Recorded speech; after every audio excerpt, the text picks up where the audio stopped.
start with talking about what we're here discussing this week, the World Food Prize and global hunger and the crisis that's there.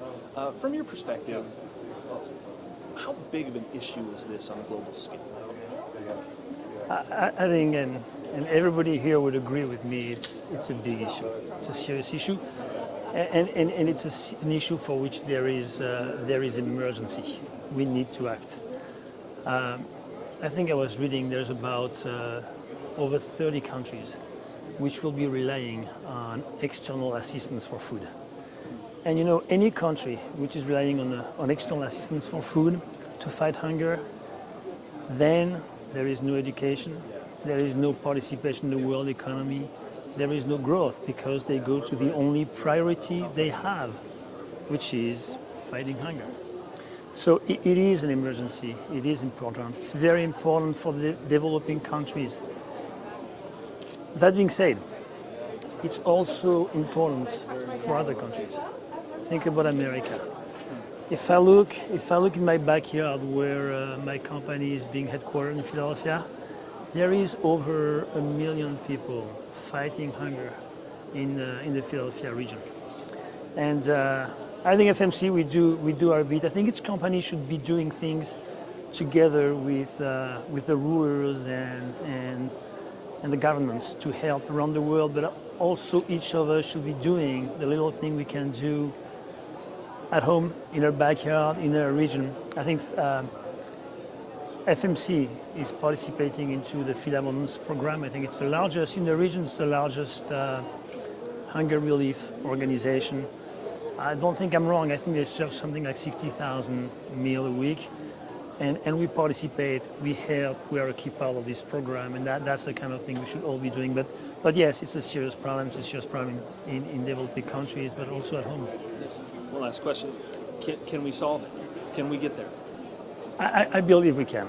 I believe we can. President Lula said it's going to be a long and winding road, so it will not be easy. It will require a lot of cooperation between the governments, the private sectors, NGOs. Lots of people are going to be pulling in the same direction. That being said, I do not think there is anything more important than this. I mean, providing food is something which should be in everybody's mind. Because once you do that, and once hunger is not any longer your biggest problem, or feeding people your biggest priority, then you move on to other things. You move on to education, you move on to growth, and you develop your countries. But I think we could. I mean, if I talk about my sector, the part where seed and crop protection company participate, you know, we spend, I would say the top 10 companies, we spend somewhere between $5 and $6 billion in R&D. It's a lot of money, and I think there is a lot to be done. And the ag industry has proven over time that we can do it.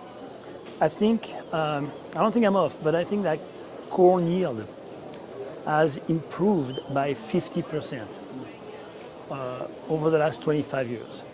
So we are on that track. So I think those are the kind of things which will help from a technology development standpoint if we do have the political will to make things happen. It will require everybody to pull together. When we talked about the cooperation between politics, government, and the private sector, it will have to happen. The private sector itself, the seeds company, crop protection company, we will have to work together, and we do.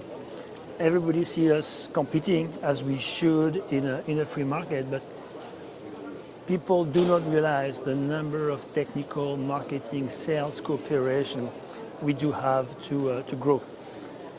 It will take all technologies to get to a point where we solve that problem, whether it's seed technology, whether it's biological, whether it's chemicals for crop protection, seed treatment. All of that will have to come together, and companies will have to leverage all of those technologies. But yes, I do have the hope we'll do it. It will be difficult, it will be long, but there is nothing better and bigger we should be thinking about doing.